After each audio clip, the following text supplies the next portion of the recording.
mi fydd yna gyfle ar y diwedd i ofyn cwestiynau. Wedyn, tan hynny, os ydych chi'n hapus roed ar mute o cael unrhyw fath o eco neu felly trwy bobl yn siarad. Ond ar y diwedd wedyn, fydd yna gyfle unrhyw un atab ofyn cwestiynau. Felly, helo i pob, diolch yn fawr iawn i chi am ymuno o sgwrs fenno. Da ni'n lwcus iawn i gael 3 hanesydd professional iawn ar y panel efo ni. Jyst rhoi syniad bach i chi o'r sgwrs ac o bwrpas y noson. Dwi am fod yn holi John Dilwyn, Elin Nant ac Ioan Lord am tua 3/4 awr. A wedyn fydd i fydd yna gyfle ar y diwedd i bob holi unrhyw gwestiynau maen nhw isio. I rai sydd ddim yn gwybod, so gyto dwi'n gweithio efo prosiect Bro Sy'n Chwech Dim. Prosiect sy'n helpu cymunedau greu gwefannau lleol ydy Bro Sy'n Chwech Dim. A sy'n rhoi lle unrhyw un rannu newyddion a straeon am pethau sy'n bwysig yn nhw. So mae le i rannu unrhyw fath o wybodaeth, unrhyw straeon, ond heno, da ni'n mynd yn canolbwyntio ar hanes. So, da ni'n mynd yn trafod 3 peth, sef pwysigrwydd hanes lleol, holi am unrhyw tips o ran gwaith ymchwil, a wedyn gorffan wrth ofyn sut mae'r haneswyr yma, neu sut mae cyflwyno'r gwaith yma mewn ffordd ddiddorol. Gobeithio felly y sgwrs fan eich ysbrydoli chi edrych ar hanes eich ardal chi ac i greu cynnwys am bethau da chi'n weld yn ddifyr. Felly, i gychwyn bethau'n iawn, dwi'n siŵr bod chi'n gyfarwydd iawn efo'r 3 sy'n ymuno efo ni, ond na i jyst gofyn i'r 3 gyflwyno eu hunan y sydyn. Felly, sa chi jyst dweud pwy ydych chi, lle ydych chi'n dod a be ydych chi'n neud. Felly, nhw'n gychwyn efo chi, John, os yw'n un, oce? Reit, oce, diolch yn fawr. Wel, Dilwyn dwi'n cael ei ngalw iddi. O, sori. Na, mae'n iawn tad, mae'n iawn. Ond, ie, John Dilwyn Williams di'r enw llawn, ond Dilwyn dwi'n cael ei ngalw. A Emma lot yn sôn amdano fi o John Dilwyn, ond ta waith am hynny. Dwi wedi bod wrthi yn hel hanes a fedrai gofio bron iawn am hynny, felly wedyn dyna di'n ddiddordeb mawr i wedi bod erioed, ond o ran gwaith, dwi wedi rhyw hanner ymddeol erbyn hyn. Dwi'n dal i weithio 2 ddiwrnod yr wythnos fel swyddog addysg yn Archifdy Gwynedd, yn ymweld ag ysgolion ac yn ymlaen. Wrth gwrs, yn ystod y flwyddyn a hanner dwytha yma, wedi newid cryn dipyn yn hynny o beth, ond da ni yn mynd yn ôl erbyn hyn, felly mae bethau'n dechrau dod yn ôl i ryw fath o bygrwydd i beth oedd cynt, felly o ran mynd rownd ysgolion, ond dyna dwi'n neud 2 ddiwrnod yr wythnos, a wedyn, dyna fi, byw ym Mhen y Groes. Gret, diolch yn fawr. A Elin, sa'ch chi licio cyflwyno dyn? Helo, Elin Dynwy, Elin Thomas, neu mae lot o bobl, lot o ffrindiau fi yn galw fi'n Elin Nant, achos bod fi'n byw ac yn dod o Nant Peris, tu allan i Llanberis. Ac dwi'n hanesydd ac yn awdur. Dwi'n canolbwyntio'n bennaf ar hanes y broedd llechi ac yn benodol ardal Chwarel Dinorwig. Mi nes i gyhoeddi llyfr, yn llyfr cyntaf i llynedd, oedd hynna'n gyffrous iawn, oedd hwnna'n edrych ar ddarpariaeth iechyd oedd yn Nyffryn Peris tuag at diwadd oes Victoria. Wedyn o ddydd i ddydd dwi'n gweithio i nghwmni da, sy'n gwmni cynhyrchu annibynnol yng Nghaernarfon, yn gweithio fel is-gynhyrchydd ar raglenni teledu'n bennaf, ond hefyd ar raglenni radio. A fel arfer dwi'n trio cyfuno niddordebau o gynhyrchu efo hanes a trio creu rhaglenni hanesyddol lle, ond weithiau mae'n anodd perswadio comisiynywyr bod yna ddiddordeb mewn hanes, ond dwi'n siŵr bod sesiynau fel yma yn profi bod pobl yn awchu i wybod mwy. Yndi, definitely, dwi'n cytuno. Diolch Elin. A Ioan, sa'ch chi jyst licio gair bach am dy hun? Ie, Ioan Lord ydw i, rwy'n byw yn Aberystwyth. Rwy wedi bod yn ysgrifennu a chofnodi hanes diwydiannol Llywodraeth Cymru am, cyn belled a gallai gofio. Rwy wedi cyhoeddi 2 lyfr ar hyn o bryd, ond mae gen i 3 neu 4 arall fydda yn y pipeline ynglyn â hanes diwydiannol roedd mwyn gloddio plwm a zinc Canolbarth Cymru. Ar hyn o bryd rwy'n gweithio ar PhD yng Nghaerdydd, Brifysgol Caerdydd. Dwi'n cymryd y ran fwyaf o'r amser lan allan o'r mywyd, ond yn gweithio fel taniwr ar rheilffordd STEM Cymreidol, fel ei job yn fe, sy'n cael y cash yn y mewn. So, dyna fi. Cool, briliant, diolch yn fawr. Dwi'n siŵr ddwn nôl at gwaith y 3 yn chi, fel mae'r sgwrs yn ymlaen hefyd. Ond na i gychwyn efo wbath eitha cwestiwn reit agorad, bod yn onest, pwysigrwydd hanes lleol. A Dilwyn yn gychwyn efo chi. Be gydio ddech diddordeb chi yn y lle cyntaf mewn hanes? Dwi'n mwyn dylanwad teulu i'r adda helaeth i ddigwyr, achos dwi'n cofio pan o'n i'n blentyn, byddwn ni'n mynd am dro ac yn ymweld rhyw hen eglwysi a rhyw cestyll, rhyw safleoedd hanes. Mae'n byd i hynny ddari fy symbolu fi i gymryd diddordeb gyntaf erioed, felly bod dylanwad teulu. Ond dwi'n cofio wedyn mynd pan oedden ni rhyw 9 oed, mynd efo fy mam i Archifdy Caernarfon. Ac yr adag hynny, do'n am llawer o bobl yn gwybod am y lle. A sydd gwir, doedden ni ddim yn gwybod am y lle fel teulu, achos mi oedd yna rhyw hen lyfr adregw, heb ddim clawr. Mae'n amlwg na hanes llun o testyn y llyfr, ond ddim yn gwybod i mwy na hynny. Lle mi oedd rhywun goleuedig yn yr ardal, dwi ddim yn gwybod pwy wedi sôn wrth y mam pan oedd dewch i'r Archifdy yn Gaernarfon. Mi fydden nhw'n siŵr o allu deitha chi, a dyna ddigwyddodd, a mi eithon. A mae'n siŵr bod o'n dipyn o ryw newid byd iddyn nhw yn yr Archifdy gael hogyn 9 oed yn dod yno, ac felly mi gafon ni driniaeth bendigedig, dydy gwir, a cael taith dywys o gwmpas y lle a gweld y dogfenna, a mae'n siŵr wedi dewis y pethau mwyaf trawiadol oedd yn mynd i dynnu sylw. Felly, a wedyn, dwi'n meddwl na falla o hynny o beth nes i benderfynu ar adag hynny mod i eisiau hyfforddi fel archifydd, a mi nes ar ôl yn yr ail mynd ymlaen i hyfforddi fel archifydd. Felly. Ac wedyn erbyn hyn bod yn dweud yn cyfuno y ddau faes o fod yn ymarfer dysgu nes i hefyd. Felly, ac yn gweithio fel swyddog addysg yn yr archifdy, ond mae mynd yn ôl mewn gwirionedd i pan oeddwn ni'n blentyn a fel dwi'n dweud, dylanwad teulu bennaf oll. A wedyn wrth gwrs bod rwy'n cael wedyn i ysbrydoli drwy fynd i weld lle fynd. Mae hynny bwysig achos mae profiad a agor llgadar i ni beth sydd o'i gwmpas o'n bwysig iawn dwi'n credu i blant ac i oedolion yr fath wrth gwrs.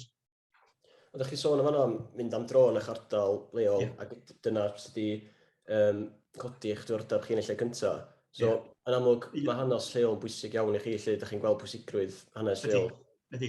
Un o lun ydw i'n unigol, lle bach ar un o gynta ucha rhyw 10 milltir o Bwllheli.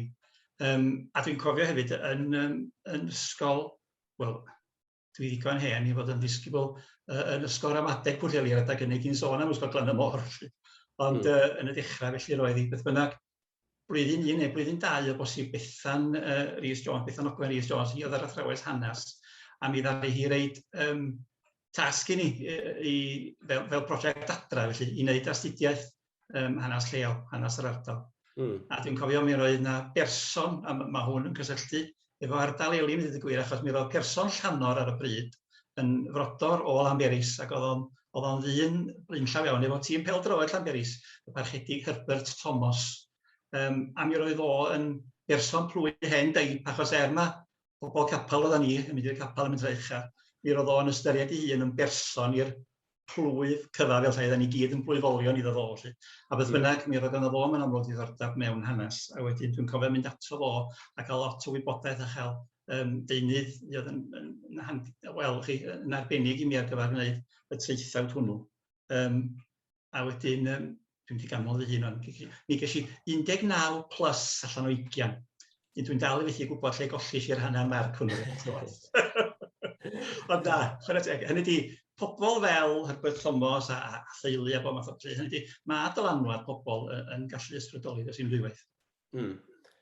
Ella bod hwn yn gwestiwn anodd, ella fod am un ateb pendant, ond os gennych chi hoff hanesy'n lleol, neu beth lle ydych chi bod yn weithio ar yn ddiweddar?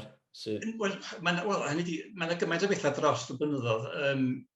Ddiweddar, dwi yn y groes mewn ystod 10 mlynedd ar 20, ond dwi wedi bod yn gwneud mwy o hanes yr ardal yn ddiweddar, a mae hynny wedi bod yn ddifyr, achos wrth gwrs beth sy'n arbennig am Ben y Groes, y pentra dwi'n byw yno fo, ydy na lle cymharol newydd ydy ond, hynny ydy pan rwy'n yn edrych ar fap o ddiwedd y 19th ganrif er enghraifft ar Ddyffryn Ansawdd.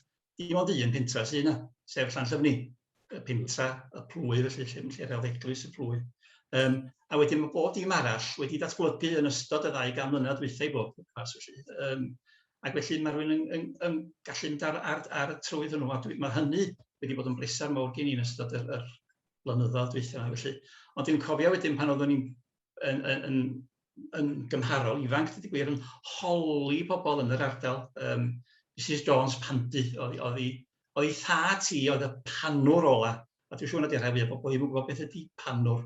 Mwy nag oeddwn i'n wrth gwrs cyn gofyn iddi hi, ond dwi'n siŵr bod ni gyd yn gyfarwydd â llefydd o'r enw Pandy, a mi roedd yna bandy ym Mhentra Ucha. A gwaith y panwr, wrth gwrs, oedd panu blanan, hynny, da ni'n defnyddio'r gair panu o hyd am waldio, am gyro, felly. Ond beth oedd yn olygu yn llythrenol, yn wreiddiol, oedd morthwylion mawr yn cael ei gyrru gen olwyn ddŵr, oedd yn panu y wlanan, felly, achos oedd y wlanan wedi cael ei chynhyrchu yn y felin wlan. Oedd angen wedyn golchi'r wlanan i gael yr saim a'r holl lanol un o'r beth am ei gyd allan ohoni hi.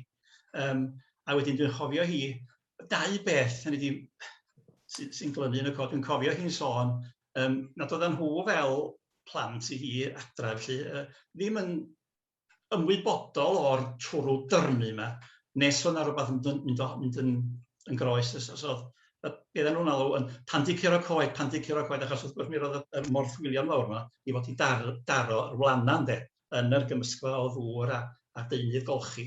Ond pan yna rhywbeth yn mynd o'i le, a'r morthwylion yn taro ochr y bocs lle roedd yr wlanan yn cael ei golchi, oedd pandy curo coed. Dwi'n cofio hi'n deud yr hanes, a mi nes i recordio hi wrth hi'n deud yr hanes, a hi di geni yn y 1880, wrth gwrs, wedoch chi.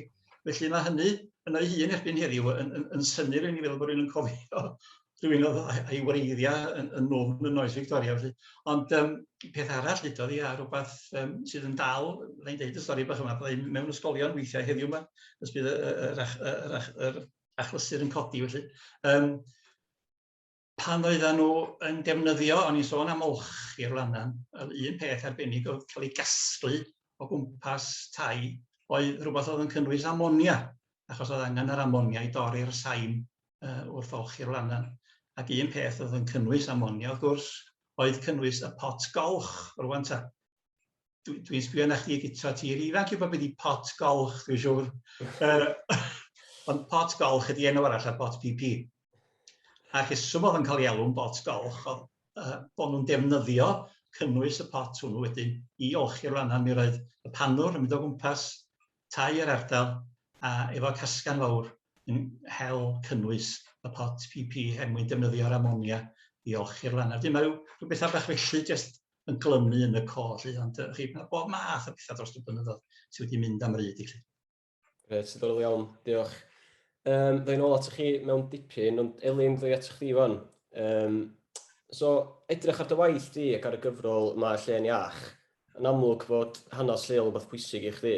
Sa chdi licio sôn chydig bach am y gyfrol a pam bod chdi penderfynu sgwennu am hyn yn y lle cyntaf?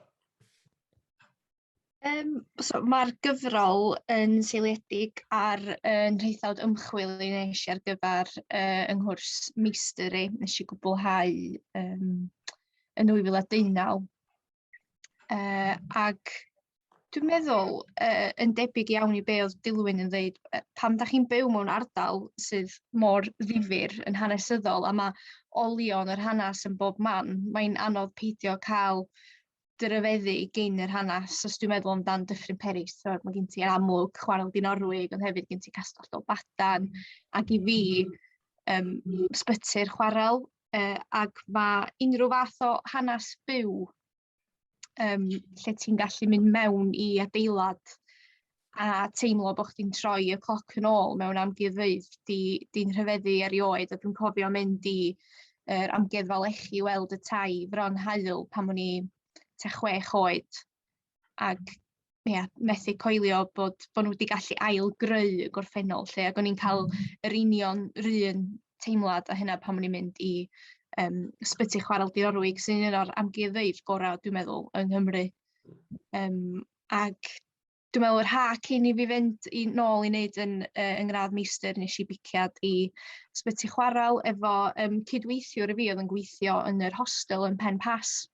Oedd o'n dod o Birkenhead, ac ddothon ni ddipyn o ffrindiau tra oedden ni'n gweithio fo'n gilydd, ac nes i ddeud, a i chdi am dro rownd Llanber i drafod chydig bach o'r hanes.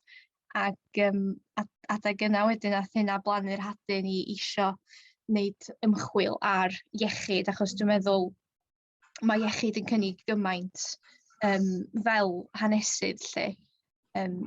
os da chi'n sbio ar unrhyw wlad neu ardal, dwi'n meddwl bod iechyd yn danos i chi be di'r tueddiadau gwleidyddol a cymdeithasol, chod os da ni'n ystyried sefyllfa'r NHS ar hyn o bryd enghraifft. Ond hefyd dwi'n meddwl bod iechyd yn sicrhau elfen ofnadwy o bersonol i chi, achos hyd heddiw does ddim byd fwy preifat na'n cofnodion meddygol ni gyd.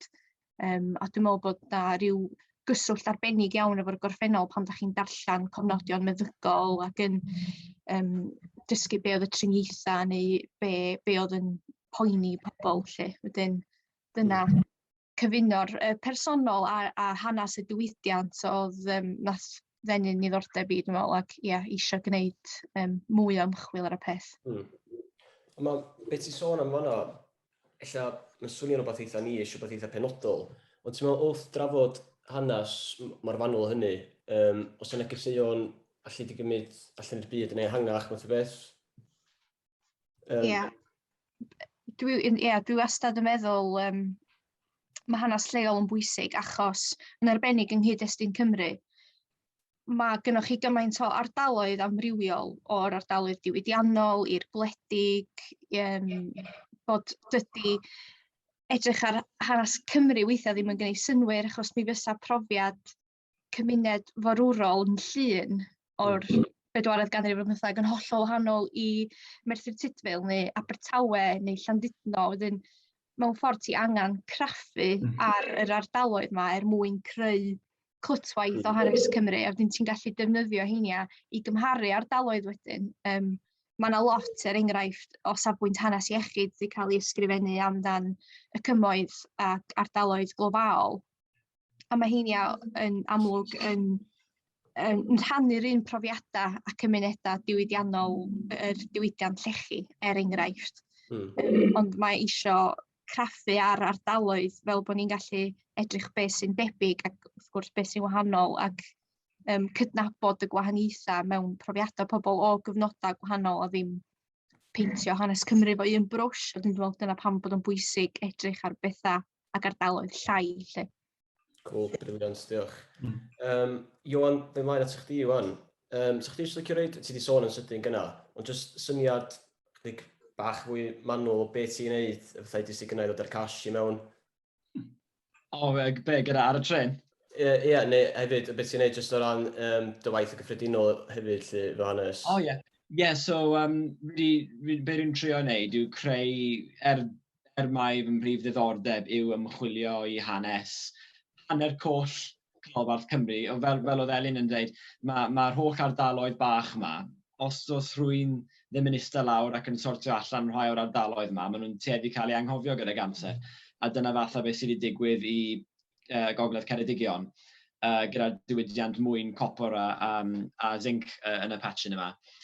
Felly, be rwy'n wneud wrth wneud y gwaith ymchwil yw fi wedi dechrau wneud guided tours o'r gwaith mwyaf yng Nghanolbarth Cymru, gwaith mwyn plwm mwyaf yng Nghymru, Cwm Ystwyth. Nath ymtrindiau fi lwyddo i brynu'r safle oddi ar y goron rhyw 10 mlynedd yn ôl. Felly, nath ni ffurfio ymddiriedolaeth wedyn i berchen y safle fel bod e'n saff, ynddo fe. Felly, trwy wneud y guided tours yma, mae fe'n denu diddordeb pobl mewn i'r ochr mwy ymarferol o hanes. I reini sydd ddim moyn eistedd lawr a darllen, mae fe'n ddrws eitha defnyddiol i gael i enni'n diddordeb pobl. Ac i fynd ar ôl hanes fel rhyw dechneg eitha cyffroes o, dyna be rwy'n mynd ar ôl yw'r ochr cyffroes o hanes i enni'n diddordeb yn y lle gyntaf, achos jyst yn y mywyd fi wedi gweld gymaint o safleoedd diwydiannol yng Nghanolbarth Cymru yn cael eu chwalu, yn cael eu bulldozers yn eu malu nhw yn ddarnau, achos does na ddim unrhyw gorfforiaeth sydd yn achub y llefydd yma, sydd yn arbed y llefydd. Safleoedd cyn hanesyddol, mae yna waith mwyn 4,000 flynyddoedd oed, jyst lawr y ffordd o fan hyn, o'r oes hefyd, a cyngor a bulldozers drwy fe llynedd. So mae fe'n digwydd o hyd, a fi'n credu pan mae pobl yn sôn ynglyn â mwyn gloddio yng Nghymru, neu mines in Wales, maen nhw'n meddwl yn syth yn byti de Cymru, fi'n credu. A wedyn, debyg gyda'r gogledd wedyn, chwareli, gogledd pyllau glo sy'n byd yn y canol, jyst ffermydd. Ond, dydy gwir, mae diwydiant mewn gloddio yng nghanolbarth Cymru yn dyddio nôl bron 5,000 o flynyddoedd. Pan dath yr ffermwyr o'r Iwerddon ar draws y sianel i chwilio am gopr. A dyna beth sydd gyda ni rhwng ffordd un. Felly, trwy enyn diddordeb pobl yn y ffordd eitha anturiaethus yma, gyda'r guided tours ag ati, mae fe'n ffordd dda o gael pobl i mewn trwy drws i falle meddwl dwywaith cyn just bulldozer o'r llefydd yma, ynddo fe? So, sa chdi'n cytuno felly bod yna bwysigrwydd cymryd sylw mewn hanes lleol iawn? Bendant, a fi'n credu be wedodd Elin, a Dilwyn, spot on, oherwydd oni bai bod rwy'n mae'n amhosib i ysgrifennu hanes diwydiannol Cymru. Dyna ni, mae hwnna'n amhosib. Mae angen edrych ar bob patchyn, pob ardal, dim ond pa mor fawr neu fach yw bob un ohonyn nhw. A dim ond trwy wneud yr hanes lleol yna. Mae eitha lot o haneswyr ar lefel academaidd yn tueddu edrych lawr ar haneswyr lleol. Dyna'r fath o synwyr fi'n cael weithiau. Ond i fod heb yr haneswyr lleol i wneud y gwaith nitty-gritty na yn y lle gyntaf, mae angen rheina fel building blocks i adeiladu lan hanes ar lefel academaidd. So gobeithio trwy pethau fel un, ynddo fe, trwy cael ein cais yn glir, dyn ni gyd yn esblygu, mae dechneg o ymchwilio yn esblygu gyda'r amser wrth i ni wneud hyn, ynddo fe. Briliant, diolch yn fawr. Gai jyst dweud mewn am hynny bach, jyst i ddweud ti'n cytuno'n llwyr beth sydd wedi cael ei ddweud, achos wrth gwrs,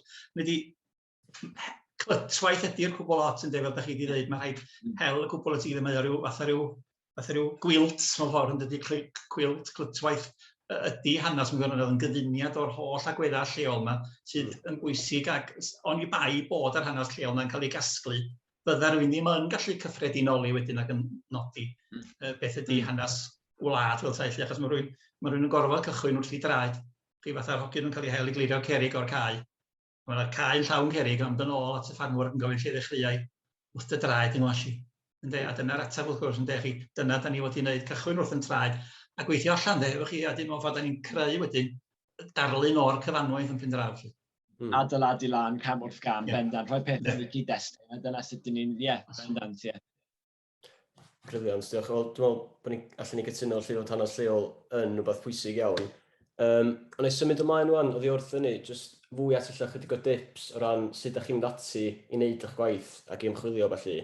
Lle Elin, y gychwyn fo chdi, mae yna gymaint o stwff allan yna, a llitho fod yn eitha overwhelming i rei bobl lle maen nhw'n dechrau. So, lle wyt ti'n dechrau? Ond o'n i ddechrau dim jyst o ran y gwaith ymchwil, lle ti'n dechrau ran cael y syniad yn y lle gyntaf, sut ti'n ffindio rhyw hanesy'n diddorol newydd?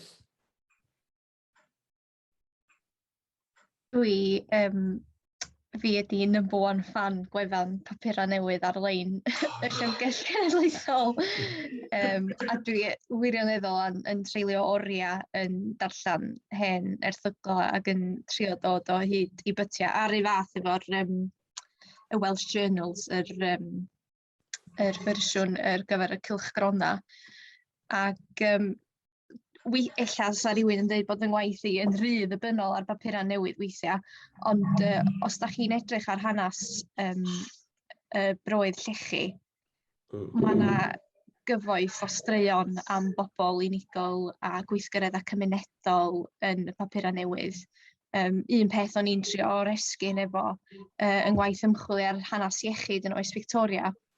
Mae'n anodd iawn creu darlun o be oedd yn digwydd adra ar yr aelwyd, ac un ffordd wedyn nes i o'i chwmpas i oedd edrych am negeseuon gwellad buan yn y papurau newydd, ac oedd hyn fel arfer yn nodi bod chwarelwr neu blentyn yn derbyn gofal gyn wraig annwyl neu fam annwyl. Wedyn o'n i'n gallu edrych ar yr math o driniaethau yn cael ei gynnig. Wedyn, papurau newydd yn sicr. Dwi wedi bod yn edrych dipyn ar wefan Eco'r Wyddfa yn ddiweddar hefyd. Maen nhw wedi digideiddio rhifynnau o'r 70au ymlaen. A be dwi'n ffeindio'n ddifyr yn heini ydy ar tudalen 2 neu 3 yn y 70au. Mae yna lot o bobl yn sgwennu llythyrau mewn yn gofyn am hen gymeriadau oedd yn byw yn yr ardal, ac ella'n anfon lluniau mewn ac yn gofyn os yw rhywun yn cofio hein. Ac fel arfer mae'r pobl ella'n wedi cael ei geni ar droed y ganrif. Wedyn, da chi'n dod o hyd i straeon i wybodaeth dwi wedi methu ffeindio yn y papura newydd wedyn yn ecorwyddfa 70 mlynedd yn diweddarach, bod pobl yn sbio nôl. Nes i wneud ymchwil llynedd ar gyfer Syl y Cofio ar 4 brawd, 4 chwarelwr oedd wedi bod yn ymladd yn Dardanelles, ac ddesio hyd i lun ohonyn nhw yn ecorwyddfa hollol ar hap lle.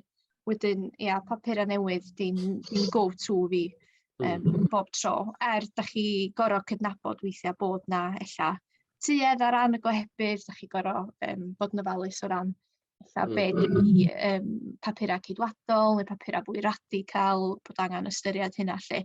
A hefyd mae goebyddion yn cael manylion yn anghywir drwy'r adag, a da chi'n gweld erthyglau am achos llys neu ddigwyddiad lle mae papura yn deud pethau sy'n gwrthwyd i gilydd. Wedyn mae eisiau troedio'n ofalus hefyd wrth drin efo papura newydd wrth reswm, ond mwyn cael yr pytiau bach na o straeon unigol, personol pobl, o'n ddefnyddiol ofnadwy, ac da chi'n gallu gwneud o bedair wal eich tu, lle.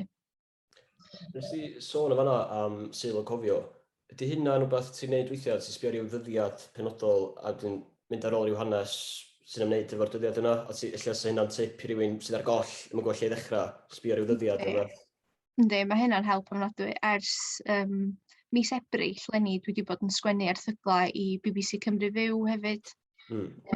Ac yn amlwg mae erthyglau sy'n amserol neu'n cael ei gysylltu efo ryw ben-blwydd neu bath neu ryw ddigwyddiad yn teimlo'n fwy addas. Wedyn, mae hynna'n bob blwyddyn swn i'n dweud dwi'n dechrau meddwl am rhywbeth ar gyfer Syl y Cofio neu rhywbeth ar gyfer Dolig neu nes i wneud bach o ymchwil ar Grempoga ar gyfer dydd Mawrth Crempog leni.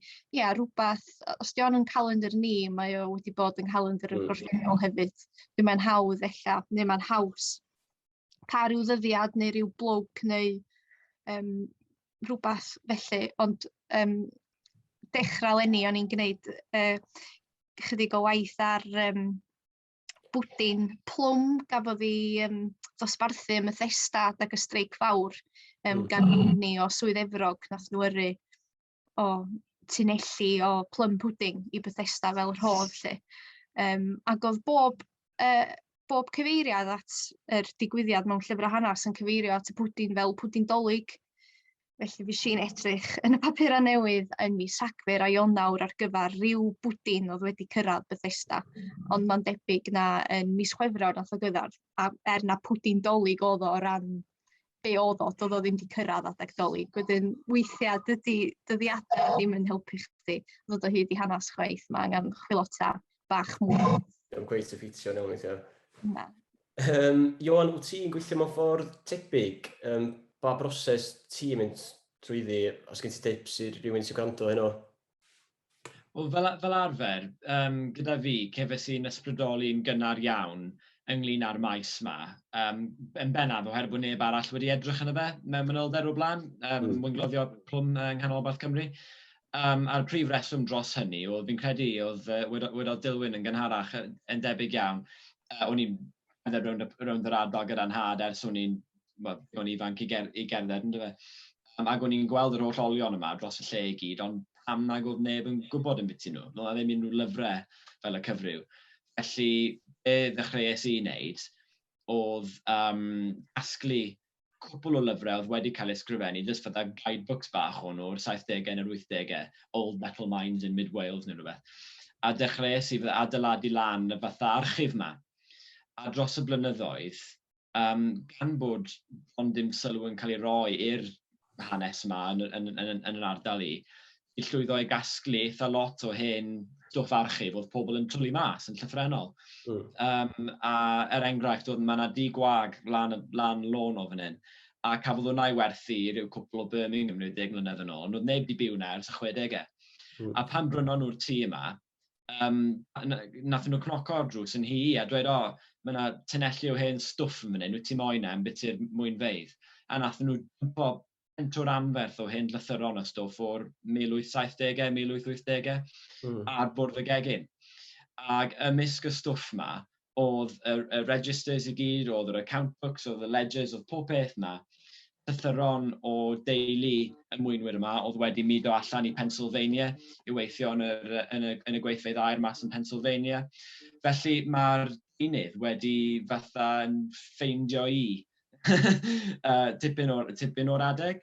Ond os ydw i'n chwilio, os ydw i'n trio ffeindio rhywle I ddechrau, fel arfer yn go-to I, Welsh newspapers online yn wych. Fel wedodd Elin, mae hwnna'n wych.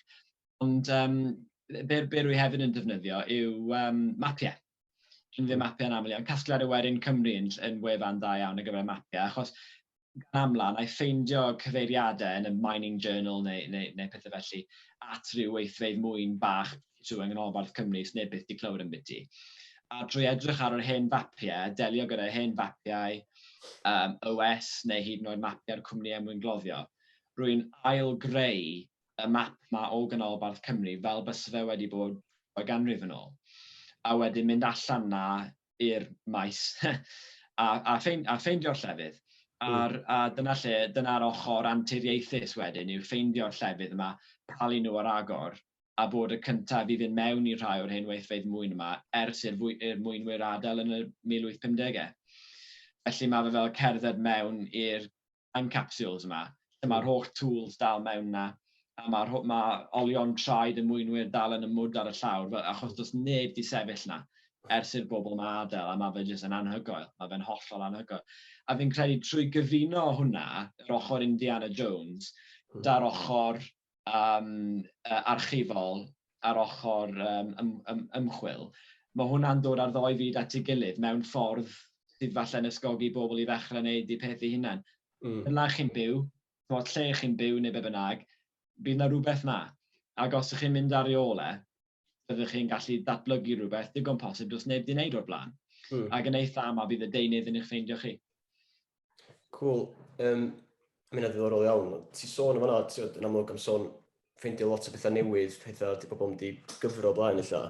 Ond ti'n meddwl ydy'n bosib edrych ar yw hanes, lle mae lot o waith ymchwil cael gwneud ar hanes yma'n barod, ond lle edrych yn o'r i'w ongl wahanol illa, neu cyflwyno o'r hanes yna mewn ffordd arall? Bendant. Yn eitha aml, os yw ryw hanes wedi cael ei wneud nôl yn yr 80au neu hyd yn oed 90au, mae'n mynd nôl yn ffres at rhywbeth sydd fatha heb gael ei wneud ers gyfnod. Falle bod wedi cael ei wneud yn eitha fanwl gymlynedd yn ôl. Ond gydag amser yn newid, mae ffyrdd gwahanol o ddod at hanes yn newid hefyd ac yn esblygu. A fi'n credu bod wastad yn bwysig I fynd dros hen dir. Oherwydd mae hwnna'r un mor bwysig a ffeindio rhywbeth newydd. Achos rhan fawr o hanes yw canfyddiaeth. A sut dyn ni'n gweld yr hanes yna. A mae canfyddiaeth yn newid gydag amser. Felly bendant, os oes rhywun yn meddwl ynglyn â ysgrifennu hanes lleol am rhywbeth sydd wedi cael ei wneud 1000 gwaith o'r blaen, ewch ati oherwydd digon posib bod eich ffordd chi heb gael ei wneud o'r blaen. Gret. A Dilwyn, rhywbeth tebyg I chi, lle ydych chi'n mynd ati I ddarganfod cynnwys. Ond hefyd, pan ydych chi'n ffeindio'r holl stwff yma, sut ydych chi'n penderfynu beth sydd yn ddorol? Sut ydych chi'n penderfynu beth mae pobl eraill isio gwybod? Ie, wel, dwi'n gwybod beth di'r ateb I hwnnw, hynny dwi fod yn gallu dilyn beth dwi ffeindio ddiddorol ac yn gobeithio wedyn bod pobl eraill wedi ffeindio fo ddiddorol. Ond I ddod yn ôl at y pwynt oedd Ioan yn neud rwan, hynny di dehongliad ydi hanes, hynny di fedrwn ni, sa'n braf, sa gynnon ni beiriant amser I fynd yn ôl I weld yn un sydd oedd pethau, ond os gynnon ni ddim, felly da ni'n gorfod dibynnu ar be mae'r gorffennol wedi adael ar ôl I ni, felly. Ac I atab y cwestiwn nath chi'n ofyn hefyd mewn ffordd yr un peth ac oedd Ioan yn dweud rwan o ran ail edrych ar yr un pwnc fel bethau. Dehongliad ydi bob dim, dyna pan bod wrth gwrs bod haneswyr yn anghytuno naill ar llall, achos bod nhw'n dehongli pethau'n wahanol i'w gilydd. Felly dyna beth ydi hanes, ydi nid y gorffennol, ond dehongliad o'r gorffennol, ond bod rhaid i'r dehongliad hwnnw wedyn bod ydi seilio ar dystiolaeth. Felly I ddod at y cwestiwn cyntaf di o ran be dwi'n ddefnyddio fel tystiolaeth. Dwi wrth gwrs ddigon hen I gofio cyfnod pan oedd y we'n bodoli. Ond mae wedi gwneud gwahaniaeth, mae'r we wedi gwneud gwahaniaeth aruthrol o ran hwylustod, o ran cael gafal ar y stwff, achos dwi'n cofio amser pan rwy'n gofod mynd i, wel, dweud y gwir, o'n y gasgliad yn yr archifdy ym Mangor, yn Gynherfan, sori, ond hefyd yn y stacks yn y Brifysgol ym Mangor, oedd yr hen gyfrola mawr papura newydd yma wedi rhwmo fesul blwyddyn ar y tro, felly lle rwy'n gofod ymlafnio trwy'r heini. Felly mae cael yr hwylustod o gael papura newydd ar y we a gallu chwilota o fewn rheini wedi gwneud gwahaniaeth aruthrol. Yn ystod y cyfnod clo, mae'n enwedig, pan o rwy'n yn mond yn gallu gweithio o ddadra, mae rwy'n wedi gallu manteisio yn helaeth iawn ar hynny. Mi fu o'na rhyw gwestiwn yn Lleu ynglyn â siop fawr Tal Sarn, Gogerddau. A mi nes i benderfynu cymryd yn ymhen i wneud dipyn bach o waith ymchwil, just adra ar y cyfrifiadur a papurau newydd ar-lein, y cyfrifiadau, wrth gwrs, mae rhywun yn gallu cael heini ar y we erbyn hyn, wefanna fel Ancestry, Find My Past ac yn y blaen. Mapia, o Ioan yn sôn am mapia, mae'r map digwm i'w gael ar-lein.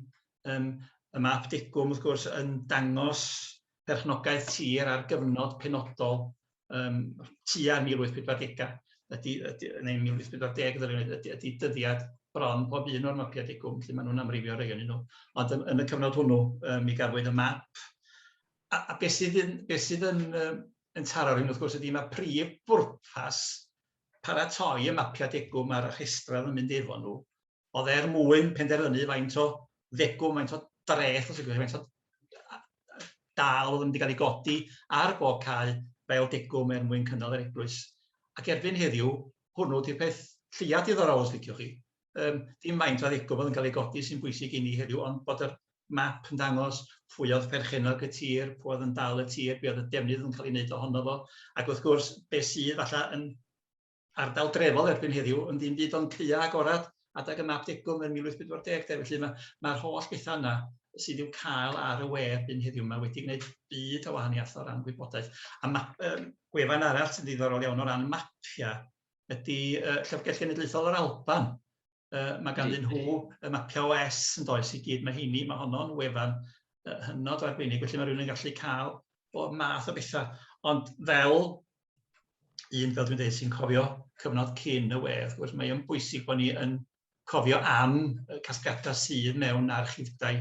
Mae Ioan di sôn am enghraifft o gasgliadau i landio ar ei fwr o, a dwi'n cymryd mae'n siŵr bod heini falle hefyd ni wedi ffeindio ffordd i'w diogelu mewn archifdy felly. Ond mae'r holl stwff sydd ar gael mewn archifdau, pethau sydd wedi dod o swyddfeydd twrniod, o swyddfeydd stada ac yn y blaen, ac ti'n sôn am gofnodion y gwaith mwyn, Ioan, wel, yn yr archifdy yng Nghaernarfon, mae cofnodion y chwarel Dinorwig, chwarel Dorothea, mae'n gasgliad aruthrol, llyfrau mawr swmpus ei hynny nhw yn pwyso tunnall bron iawn, ond felly mae yna ddeunydd aruthrol mewn gwahanol archifdau, mae'n bwysig bod ni ddim yn mynd yn or-ddibynnol ar y we. Mae'n hawdd i ni anghofio mewn gwirionedd bod bob dim sydd ar y we wedi dŵad o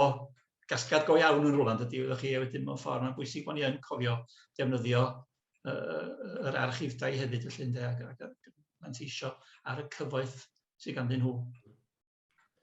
Gret, diolch yn fawr. Dwi'n gobeithio mod i wedi ateb dy gwestiwn. Do, na, bendant, do.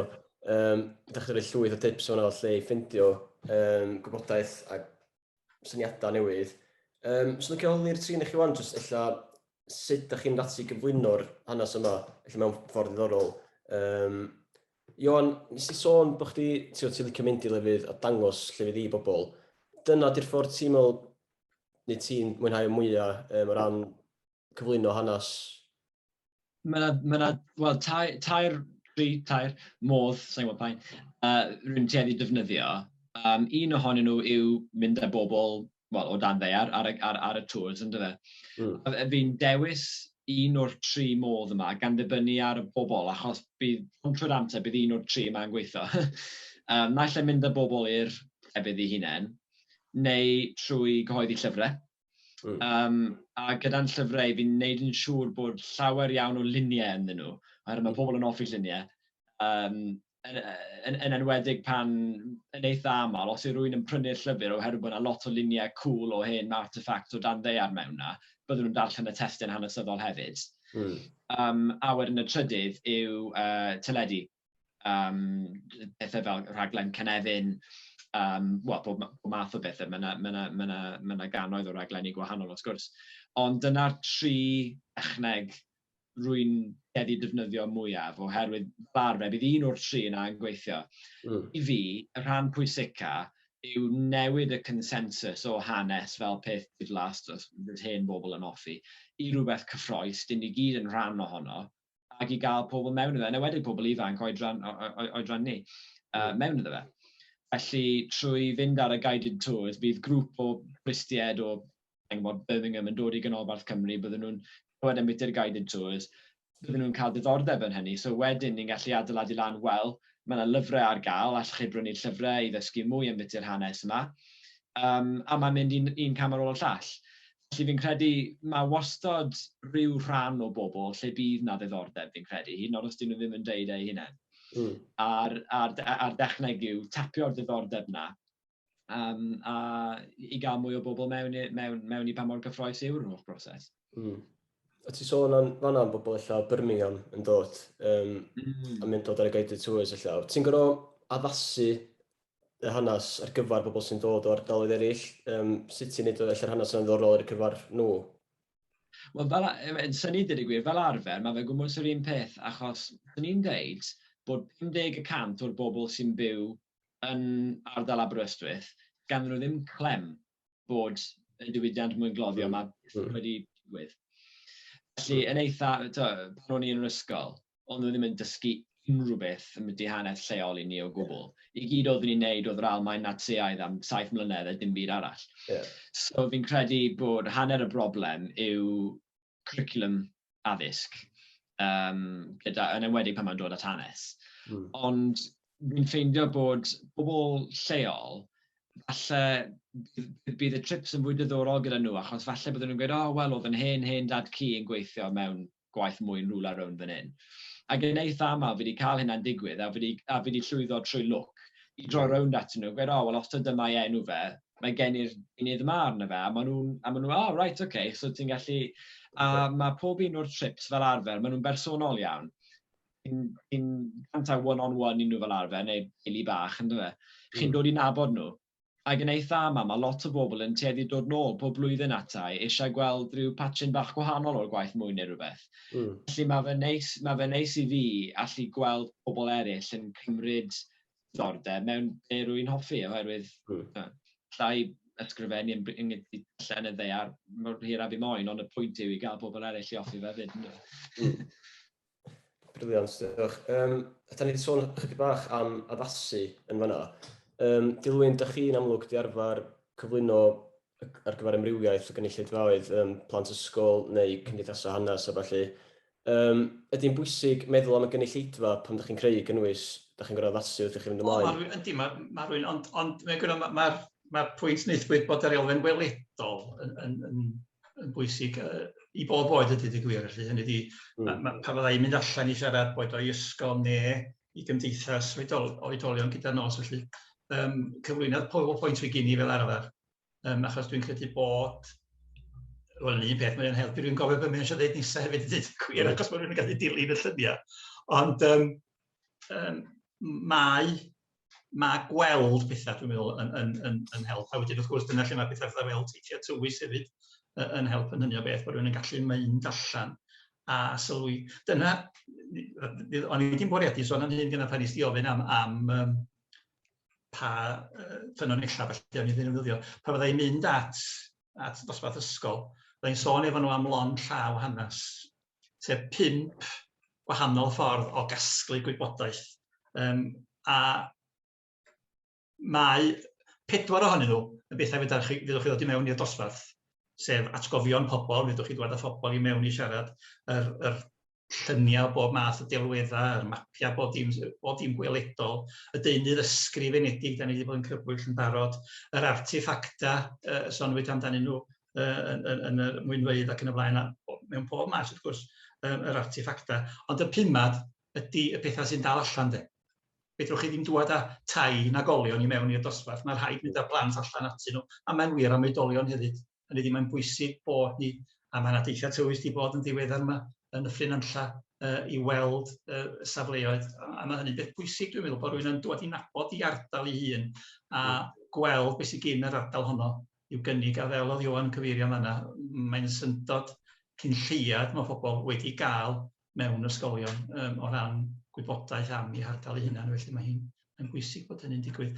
A wedyn, wrth gwrs, ar wahân i'r dull gweledol yma hefyd, mae cyhoeddi, a wedyn mae gen i am ddim wedi syrthio ar y maen o'n hyn. Mae pawb yn ymhenni, mae eisiau chdi sgwennu, wedyn dwi'n ymddeol yn llawn mis Ebrill nesaf.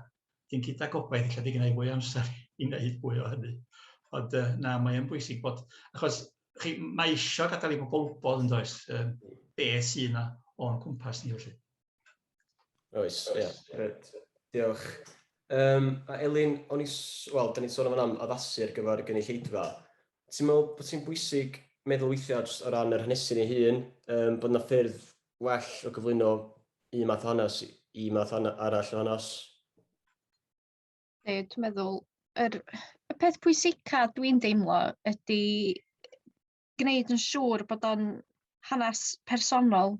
Dwi'n meddwl, yn aml iawn mae hanes yn cael ei adrodd yn yr ysgol ac i bobl sydd efo rhagfarn yn erbyn hanes fel testun, lle bod o ddim ond yn ddyddiadau ac yn ffigurau ac yn ddigwyddiadau ac bod hynna wedyn ddim yn cael ei gysylltu efo be di effaith hynna ar bobl. Wedyn fyddai wastad yn trio mynd am bethau personol, a dwi'n meddwl un peth dwi'n trio wneud i roi bach o liw i'n sgwennu ydy wastad cynnwys enghraifft, wastad name dropio. Os dwi'n deud ddysio draws un hanesu nath rili nychry ni amdan streic fawr y Penrhyn. Os ti'n deud mi oedd amodau byw yn ofnadwy, wel ti angen stori neu ti angen anecdot bach i gryfhau hynna dwt. Ydyn ti ar draws hanes dyn oedd yn byw yn Braich Melyn yn Bethesda ac oedd wedi marw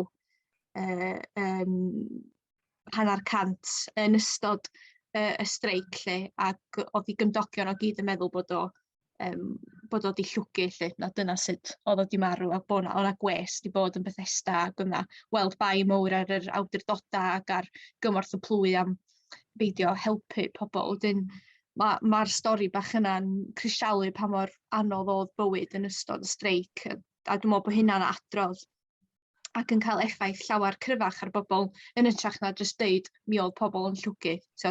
Os oes gen ti ryw name drops neu ryw enghreifftiau ti'n gallu roid yn dy sgwennu di, mae hynna'n cryfhau peth, a dwi'n meddwl bod pobl yn gallu neithu llawer gwell efo hanes pan mae yna stori am unigolyn neu am deulu neu am bobl.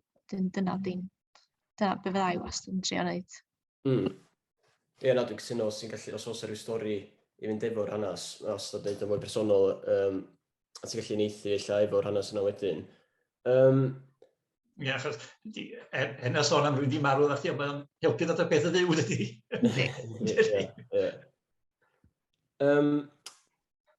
Elin, ti'n meddwl, os y ffyrdd effeithiol o gyflwyno, wel, dwi'n gwybod bod chdi'n licio neud blogs o felly, be ti'n meddwl yw'r ffordd mwyaf effeithiol, neu rei o'r ffyrdd mwyaf effeithiol o gyflwyno hanes yn lle jyst illa llwyth o destun, be ti wedi ffeindio sy'n fwyaf, sy'n cael fwyaf sylw gen bobl eraill? Dwi'n meddwl gen ti graddfeydd gwahanol o ddiddordeb. Swn i'n dweud pan dwi'n gwneud sgyrsiau i gymdeithasau neu beth. Yn aml iawn mae gen gynulleidfa ddiddordeb yn y diwydiant llechi neu mewn hanes merched neu be bynnag di'n hestyn i lle. Wedyn mae nhw yn gwybod cefndir y diwydiant ac eisiau gwybod y ffeithiau anisgwyl yna. Lle os dwi'n sgwennu blogs neu erthyglau Cymru Fyw, mae heini o bosib yn fwy cyffredinol, a dwi'n gobeithio bod heini yn apelio i bobl sydd ddim yn prynu llyfrau hanes fel rheol, neu ddim yn honni bod nhw'n mwynhau hanes fel testun. Wedyn dwi'n meddwl cael y balans yna, ac yn amlwg mae gynnu fi ddiddordeb mawr mewn cyfleu hanes ar y teledu fel soniodd Ioan lle. Ac ia, dwi'n meddwl dwi wrth y modd efo blogs, achos dwi'n meddwl bod mae rhywun yn gallu sgwennu. O'n i'n cyfrannu'n rheolaidd iawn i wefan Merched Chwarel, a nes i ofyn i Lindsay sy'n rhedag y wefan pnawn 'ma, a dwi'n meddwl na chydig dros 1,200 ydy'r mwyaf sydd wedi darllen un o'r blog. So wedyn, mae hynna jyst yn ffordd hawdd iawn o ymestyn at bobl ac wedyn yn defnyddio cyfryngau cymdeithasol i wthio y blog yna'n bellach. Wedyn, ia, dwi'n sgwennu di'n hoff ffordd i o gyfleu hanes, ond mae'n dibynnu ar y gynulleidfa o ran pa mor fanwl dwi'n mynd. O ran o cyfrol neu erthygl neu blog, lle. Ond y peth pwysica mewn gwirionedd ydy cael y pytiau bach annisgwyl na sy'n di ddal sylw unrhyw ddarllenydd a sy'n di neud nhw feddwl, do'n i'm yn gwybod hynna, neu dwi'n gwneud hynna rwan, ac oedd pobl yn gwneud hyn 150 o flynyddoedd yn ôl, ac bod chdi'n cael y cyswllt na fo'r gorffennol. Briliant, diolch yn fawr iawn. Dwi'n meddwl bod hynna'n amser da i ni ddod â Lowri yn yr sgwrs. Mae Lowri, dwi'n meddwl, mae eisiau sôn ychydig am ella ffyrdd gwahanol, enghreifftiau gwahanol o gyflwyno hanes. Dwi'n Lowri, wneud i'r sgwyddo i chdi am munud, os ti'n hapus. Ie, diolch yn fawr i ti, Cadw. Diolch bawb, mae'r sgwrs ma'n special iawn. Fi ddim yn berson hanes yn hunan, a oedd neb gwell na Cadw fewn y tîm i fod yn arwain ar yr sesiwn fach mae heno, achos mae gan Cadw diddordeb mawr mewn hanes. Ond fi wedi joio clywed wrthoch eich tri, a gobeithio wrth y gweddill chi rhywfaint nes mlaen am beth eich profiadau chi o ymchwilio a rhannu hanes. Achos dyna pam ni ma heno, dyna pam ni wedi trefnu'r sesiwn Cadw yn y Cof ma, yw nid mwyn trafod y gorffennol, ond beth ni'n am wneud gyda hwnna i'r dyfodol o bosib, ynddo fe, siwt ni yn gallu defnyddio'r cyfryngau sydd ar gael i ni, a llawer o'r rheini newydd gael ei rhestru gan y tri ohonoch chi. Siwt ni'n gallu defnyddio'n ore mwyn rhannu hanesion lleol gyda'ch yn eu lleidfa sydd ddim yn gwybod dim amdano nhw eto. Gyda'r holl bobl na Ngogledd Ceredigion sy'n gwybod dim am y mwyfeydd cloddio mwyn. Felly rhyw fath o syniad wrth bod chi'n siarad fi wedi bod yn gwneud y gweud y gwir, meddwl am cwpl o syniadau tybed a fel nofus, hynny sa'n hanesydd, so sa'n dda iawn fel person i gynnig y syniadau yma, felly gewch chi weithio fi, siwt bydden nhw'n gweithio. Ond siwt i gallu troi hanesyn, fel oedd Elin yn sôn jyst nawr, jyst yn bwt bach diddorol. Sa'n credu bod rhan fwyaf falle ohono ni sy'n ma heno o bosib yn mynd i fynd o ma yn meddwl dwi'n mynd i sgwennu llyfr am y pwnc a'r pwnc. Ond falle bod chi gret, cewch amdani. Ond os chi ddim yn ffansio sgwennu cyfrol, mae yna lot o ffyrdd bach posib gallen ni gyd fod yn defnyddio, falle, a defnyddio cyfryngau digidol yn yr un modd a mae'n ddefnyddiol i ddefnyddio'r we i ffindo'r hanes, ond i rannu fe hefyd.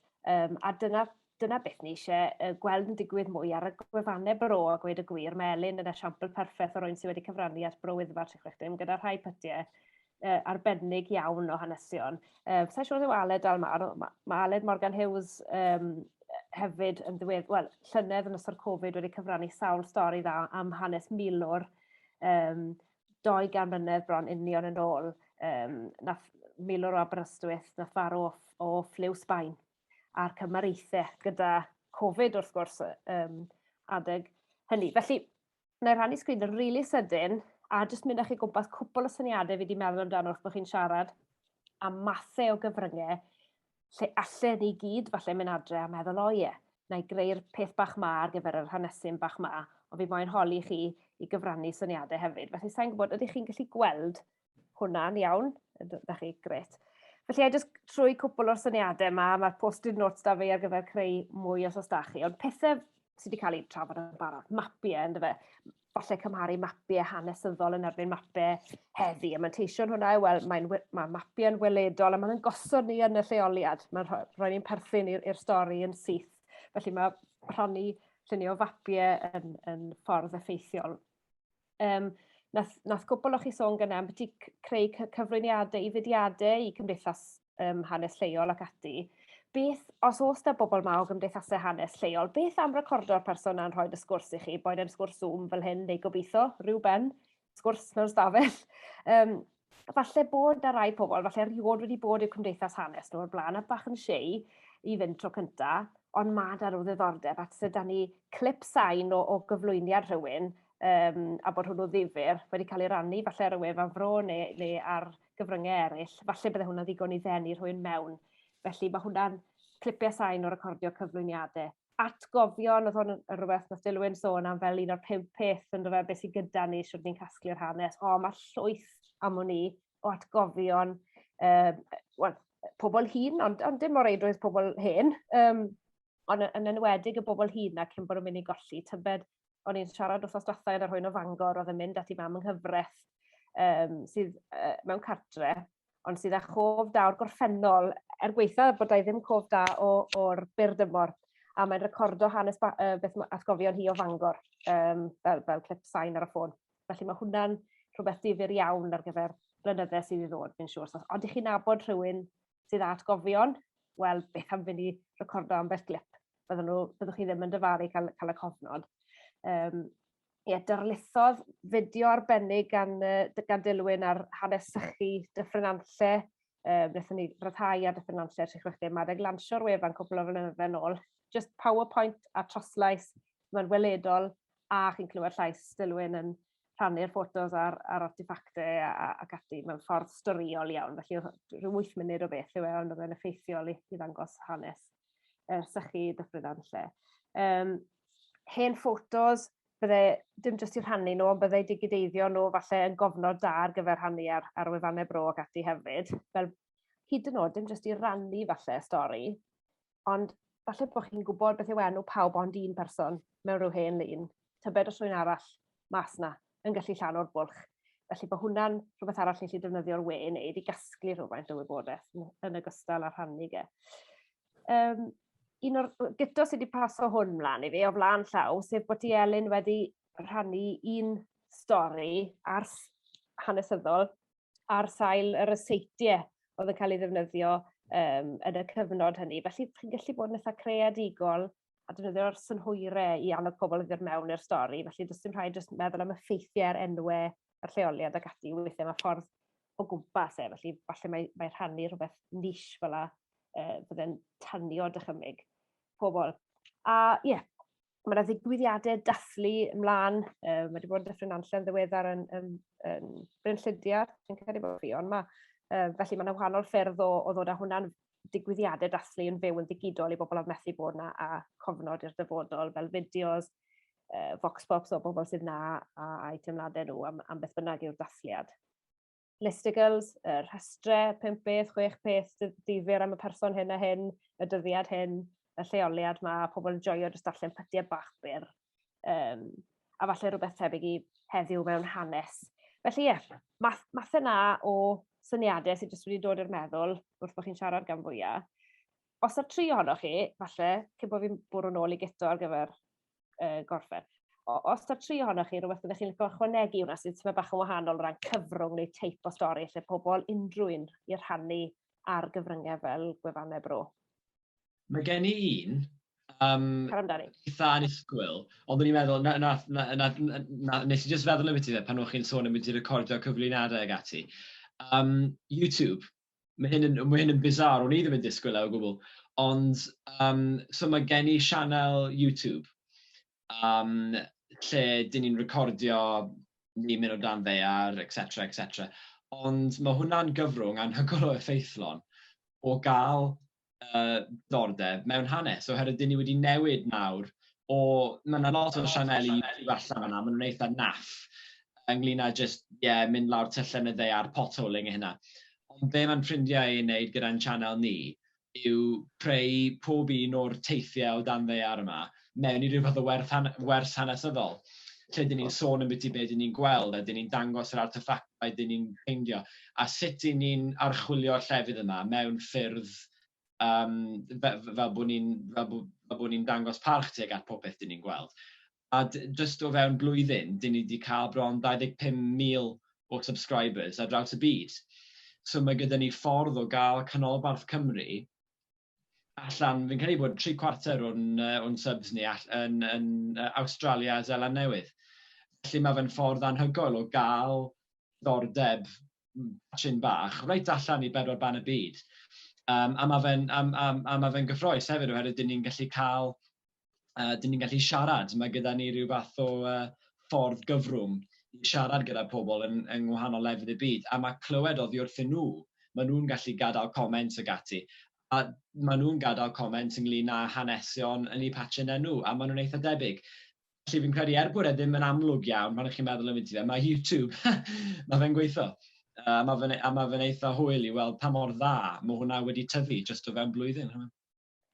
Os wyt ti yn neud teithiau tywys, a mae modd mynd â camera gyda ti, a siarad a golygu'r ffilm neu beth bynnag, wel, pam lai ydy fe, pam lai mynd â bobl i fewn i'r lleoliad, bod nhw ddim cweith yn gallu bod na, mae fe fel second best thing. Felly, paid â syni os bydde wedi cael neges da fi fori yn holi, os ydych chi ambell un o'r hynna'n Gymraeg gallu ti rannu ar Bro Aberth i chwech dim. Felly mae hwnna'n mwyn cyrraedd y gynulleidfa leol a chwbl. Os da chi'ch doi arall, unrhyw beth chi'n ychwanegu fel syniadau ar gyfer yr clytwaith bach ma o syniadau sydd da fi fan hyn. Neu unrhyw sylwadau ar bethau. Mae'n syniadau da iawn wedi cael ei reid yn fanna rwan, does? Deliwn ni fod yn gwneud mwy ohonyn nhw fy hun. Beth newn ni? Datblygu ar yr hen ffotograffa bosib a gwneud, os da chi'n ffeindio hen ffotograff difyr o'ch ardal neu sawl un, bod chi'n mynd i'r lleoliad yna ac yn tynnu llun o sut mae o heddiw, jyst i gymharu, ella sa hynna'n enyn sgwrs ar sut mae'n ardaloedd ni wedi datblygu yn yr hanner can mlynedd dwytha. Mae'n adrodd stori, mae fe hefyd yn gosod pobl yn y lleoliad, maen nhw'n adnabod hefyd yn dyfa sy'n gallu helpu. Achos mae llefydd yn gallu newid lot o un cyfnod i'r llall, felly o roi'r llun heddi, chi'n neud yn amlwg i bawb ble chi'n siarad amddi a bod e'n melltir sgwar ni. Mae hynny'n syniad da iawn digwydd, achos pan mae yna wefan hen lyniad y ffrinanlla, ben groes allan llyrni, ac yn aml iawn, pan mae yna hen lyniad cael ei roed i fyny, fydda'n tueddu fynd ar rhywbeth fatha Google Maps i ddim yn cael gweld y lleoliad heddiw, i cael gweld sut mae'r lle di newid, chi wedyn dylsa cael yr hen a'r newid wrth nesau gilydd, yn sicr dwi'n siŵr yn help garw i ennyn diddordeb pobl. Be nai, diolch, na i gasglu hynna at ei gilydd, mae'n cael ei bod yn ei e-bost chi gyd sy'n bresennol, na i anfod yr rhestr fach mat o chi, neu tynwch llun yn awr os chi eisiau, ar gyfer syniadau, achos fel fydd Gyto'n sôn, fi'n cael ei gewch chi gyfleoli gwestiynau hynna, ond fel fydd Gyto'n sôn tua'r diwedd, mae gyda ni her neu gystadleuaeth, mae lle pawb gymryd rhan ynddo, sy'n ymwneud â creu hanesu'n lleol mewn ffordd fach ddiddorol ar y chwefan Fro, gyda gwobr ar y diwedd. Felly falle bod rhai o'r syniadau yma o ddefnydd i sawl un ohonoch chi sydd ma heno. Ie, Gyto nôl ato ti de. Diolch, Lwri. Ia, felly, fatha nath Lwri sôn wan, dwi wedi gofyn bob dim o'n i wedi obeithio ofyn yno, so mae'n gyfle i rywun arall ofyn unrhyw gwestiwn wan. Os a rywun efo, dwi'n gweld ella ryw hanesu'n lleol, maen nhw eisiau, wel, fod diddordeb yn, ond ella dyn nhw'n cweit yn siŵr sut i glwyno'r peth. Rywun fe unrhyw fath o gwestiynau?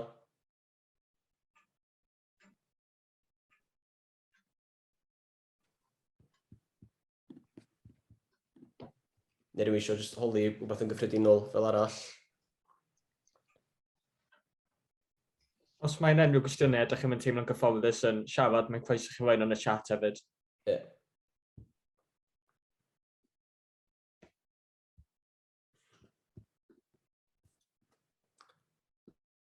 Na?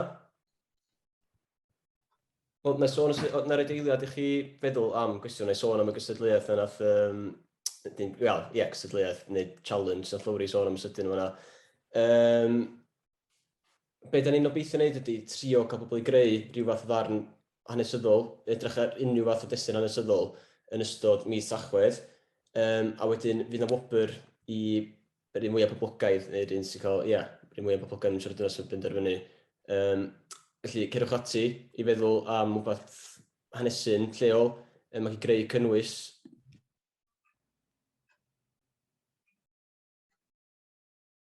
Wel, da ni wedi colli Gito, dwi'n Ar eich fyna Bro, mae yna sawl esiampl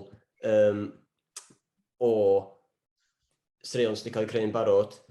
Dwi'n siŵr os dwi'n torri fyny fyna fan. Iawn, sori, ges i negas dweud yn internet i'n mynd. Mae yna sawl stori ar gwefannau bro yn barod ar dyffryn anlla tri chwch ddim. Mae yna stori am nôl i'r ysgol gen Ffion Luned.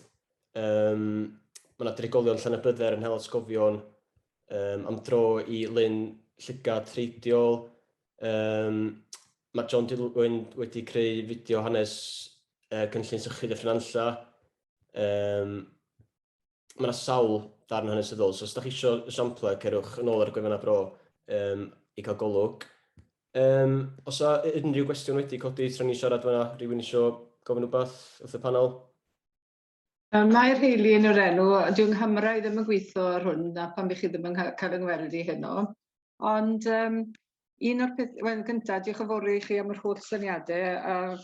Dwi wedi bod yn dieddol o feddwl na, dwi'n mynd i ysgrifennu hwnna, achos mae yna rhywun arall wedi ysgrifennu hwnna ar blaen. Felly pan wedodd Ioan Lord fyna, felly bod ffordd wahanol dy pawb o sgwennu, felly bod yn syniad i fynd i ail edrych ar rai hanesion a'i cyflwyno mewn ffordd wahanol. Ond un o'r pethau dwi wedi dechrau wneud ys sawl blwyddyn, yn heb i gwblhau, yw ysgrifennu hanesion tai lleol yn yn ardal i, sef yn Synodyn, gyda'r bwriad o roi yr hanesion i'r trigolion sy'n byw yna. Yn amlwg byddai'n nhw fod yn ddwyieithog erbyn hyn. Gan obeithio o fod pobl yn gwybod am y gorffennol y tai a'r cymeriadau oedd yn byw yna, bydden nhw yn llai tebygol o newid enwau'r tai ac yn y blaen. Ond mae rhaid i fi fynd ati i gyfieithu'r Saesneg, ond o ran papur bro, fydden ni yn hoffi pe bydden ni fel ardal y Gambo yn cyflwyno mwy o bethau amrywiol ar wefan bro 360. Felly, fi a'i nôl at yr Pwyllgor Golygyddol gyda'ch syniadau ni wedi cael heno, a diolch yn fawr iawn i chi. Diolch, gwych, diolch Mair. Sa rhywun arall fynd i'w fath o gwestiwn? Neu di'r panel sy'n ychwanegu rhywbeth cyn i ni wrthon o'n? Gai jyst dweud helo sydyn o'ch Mair, gan bod ni'n dau yn coleg efo'n gilydd, ddim wedi gweld ti'ch golwg. Ti nath yn hemtio i ddod i weld yr yndo yn o ti yn Dilwyn. Cymru. Dwi'n meddwl bod syniad tai Mair yn andros o ddifyr, a dwi wedi bod yn rhyw lled feddwl wneud rhywbeth tebyg yn Nant hefyd, efo'r un bwriad o ddosbarthu copïau yn y Saesneg hefyd i annog ein trigolion newydd i fwynhau hanes yr ardal hefyd. Cool. O llyfr i gyhoeddi, dwy flynedd yn ôl, enwau tai a ffermydd Bont Goch. Ydy'r gogledd o Aberystwyth yn fan hyn, a mae hwnna'n lyfr gwych achos mae'n syml iawn gyda pob tŷ, fi'n credu oedd yn ymddangos yn y census yn 1871 neu bynnag. A mae'n mynd trwy hanes cryno o bob tŷ a lluniau ohonyn nhw nawr. Mae pethau fel yna mor effeithiol i enni'n diddordeb bobl, fel oedd Mair yn deud. Er enghraifft, oedd hi'n sôn yn byd i Synodyn, dim ond llynedd nes i weithio mas taw post mawr oedd enw Cymraeg Synodyn sydd yn eitha embarrassing ar yn rhannu. Ond mae llawer iawn... Esgusodwch fi, synod oedd yr enw greiddiol. Oedd e? Ie, y mynachod Celtic Gwynata yn defnyddio fe, ie. Na ni. Ond mae llawer yn meddwl mae post mawr yw e, ond na synod oedd y greiddiol. Reit. Diddorol. O'n i'n gweld e, os chi'n dod ar y ffordd mewn i Synodyn o un cyfeiriad, mae fe'n gweud post mawr, ond dwi e? Ond dim o'r cyfeiriadau eraill, o'n i'n meddwl, ond mae yna berygl. Mae yna berygl yn dos, gyda llawer o dau yn cael enwau Cymraeg yn cael ei newid i enwau Saesneg, a mae hwnna'n broblem mawr ar hyn o bryd. Felly mae hwnna'n bendant yn bwysig iawn, fel o'ch chi'n deud. Diolch yn fawr. Os yna unrhyw gwestiwn arall, lle dyma fydd eich cyfle ola chi i gael atab gyn 3 arbenigwr yma. Na, os mae pob yn hapus, gai ddiolch yn fawr iawn i bob am ymuno heno, ac enwedig diolch i Ioan, John Dilwyn ac Elin. Dwi wedi mwynhau'r sgwrs a wedi dysgu lot, dwi'n siŵr bod pob arall wedi hefyd. Felly diolch yn fawr iawn i'r 3 yn chi am heno. Diolch yn fawr iawn. Diolch iddo. A dyn os unrhyw gwestiwn gen unrhyw un arall, croeso chi gysylltu fo ni ar e-bost, allan ni drio atab cyn gyntaf o phosib i helpu fo cyfrannu ar eich gofannau bro. Felly ia, diolch yn fawr iawn i pawb. Diolch i to. Diolch. Diolch. Diolch pawb. Fer iawn i chi. Hwyl.